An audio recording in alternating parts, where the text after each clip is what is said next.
हाँ भाइयों, नमस्कार। हम जीके के कुछ क्वेश्चन ऐसे हैं जो बहुत ही रेलवे के पेड क्वेश्चन है, और रेलवे के जितने भी एग्जाम है, एनटीपीसी हो गए, टेक्नीशियन हो गए, एएलपी हो गया, उसमें बहुत ही ज़्यादा क्वेश्चन पूछे गए हैं। तो उन्हीं को हम एक सूत्र के सहारे बताने की कोशिश करते हैं। ये सूत्र हम लिखते हैं, इसको पेड़ सूत्र के नाम से जानेंगे। कल सीएम आरपीएससी जेजेएफएजी से बातचीत किए, ये एक सूत्र बनाया। फिर इसके बाद आप देखेंगे ये पूरा एक ट्री नज़र आ रहा है। हमने एक ट्री बनाया, इसमें दिखाया कि पत्तियां कहाँ है, पेड़ फल कहाँ है, तने कहाँ है।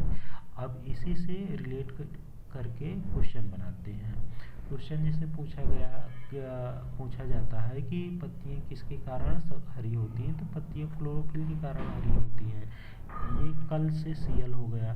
फिर उसके बाद सीएम आते हैं। क्वेश्चन पूछा गया है कि पेड़ में सबसे ज़्यादा कौन सा तत्व पाया जाता है। पेड़ में सबसे ज़्यादा पाए जाने वाला तत्व कार्बन है। फिर सीएम एम पे आते हैं। पत्तियों में सबसे प्रचुर मात्रा में कौन सा तत्व पाया जाता है, तो पत्तियों में सबसे प्रचुर मात्रा में मैग्नीशियम तत्व पाया जाता है। ये चीज़ हुआ।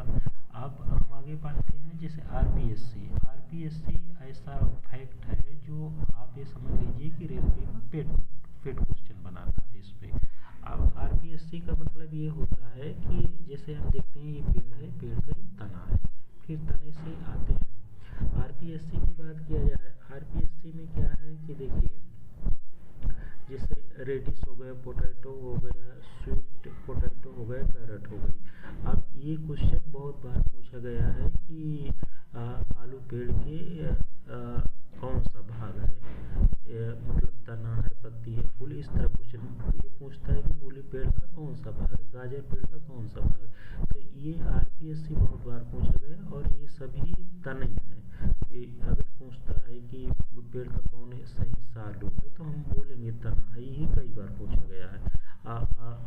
और मूली भी कई बार पूछी गई है। इस तरह करके आरपीएससी काफ़ी क्वेश्चन बनाता है और पूछा जाता है। जैसे ये सब तना वाला भाग है, रेलवे ने बहुत बार इसको पूछा है। अब ये हुआ आरपीएससी। फिर आगे बढ़ते हैं जेजेएफएजी। आप ये समझ लीजिए कि जेजेएफएजी ऐसा है कि ये इस पे बहुत क्वेश्चन बना है।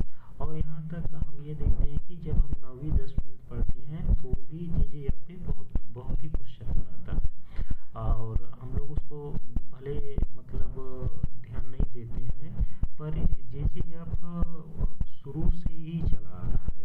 अब जैसे देखते हैं, ये तीनों हार्मोन्स है, जेजेएफ तीनों हार्मोन्स है, और तीनों का अलग अलग काम है। तीनों से बहुत बार क्वेश्चन बने, एसएससी भी इससे पूछता है और रेलवे भी पूछता है। जैसे जिब्रेलिन ऐसा हार्मोन्स है जिसकी वजह से पेड़ों में वृद्धि होती है, यानी पेड़ बढ़ते हैं, बड़े होते हैं, उनकी हाइट बढ़ती है। वो जिब्रेलिन हार्मोन्स के कारण होता है। जैसे फिर जे पर आते हैं, जाइलम में देखो जा है, और जल में भी पहला अक्षर जा है। जाइलम का काम क्या होता है कि जाइलम पानी को पेड़ के सभी हिस्सों में ले जाता है, पहुंचाता है। ये जाइलम का काम होता है। उसके बाद एफ पर आते हैं, जेजेएफ या फ्लोएम में देखिए ये फा है, फा मानी फूड का पहला अक्षर फा है, और फ्लोएम का पहला अक्षर फा है। जैसे जाइलम का पहला अक्षर जा है और जल का पहला अक्षर जा है। तो इस तरह को रिलेट करते हैं, तो इससे हमको याद रहेगा और भूलेगा नहीं।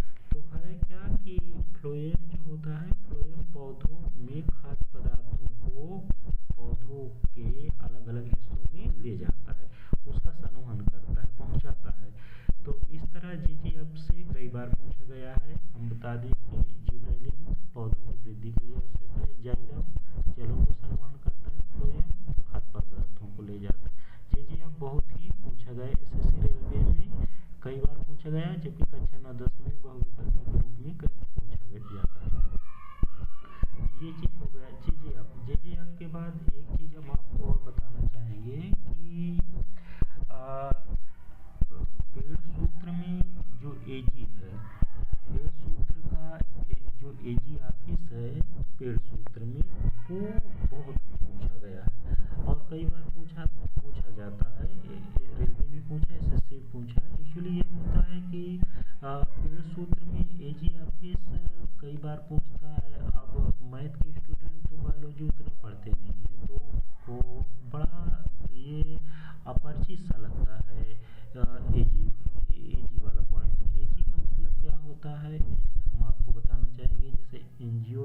एंजियोस्पर्म और एंजियोस्पर्म ए हो गया और जिम्नोस्पर्म जी हो गया, ए जी।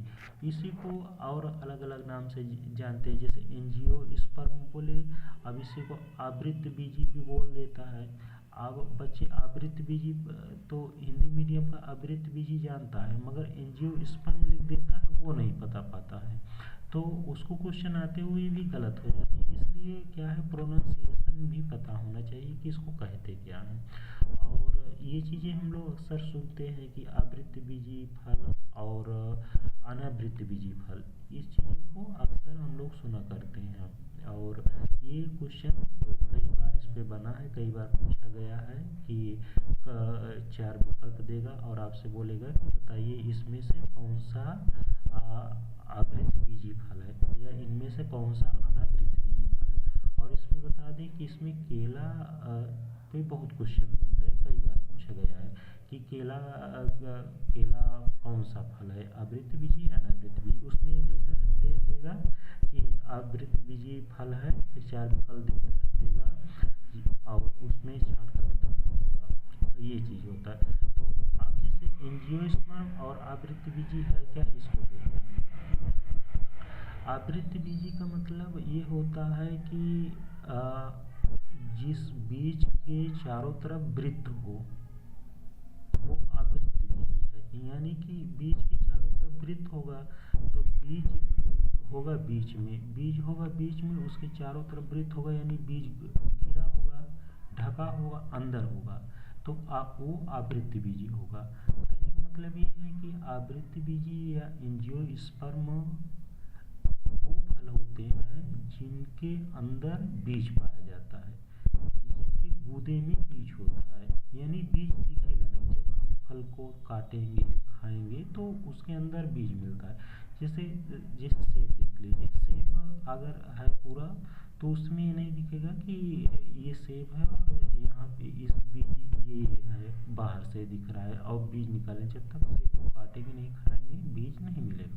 उसी तरह संतरा है, संतरा को छीलेंगे खाएंगे तब बीज मिलेगा। टमाटर है, केला भी आवृत्तबीजी में आता है। केला के अलावा एक फल केल भी है, तो कहीं और दोनों आवृत्तबीजी में आते हैं। तो कहने का मतलब ये है कि आवृत्तबीजी या एंजियोस्पर्म क्या है, वो फल जिनके अंदर बीज होता है उसको आवृत्तबीजी कहते हैं, उसी को इंग्लिश में एंजियोस्पर्म कहते हैं।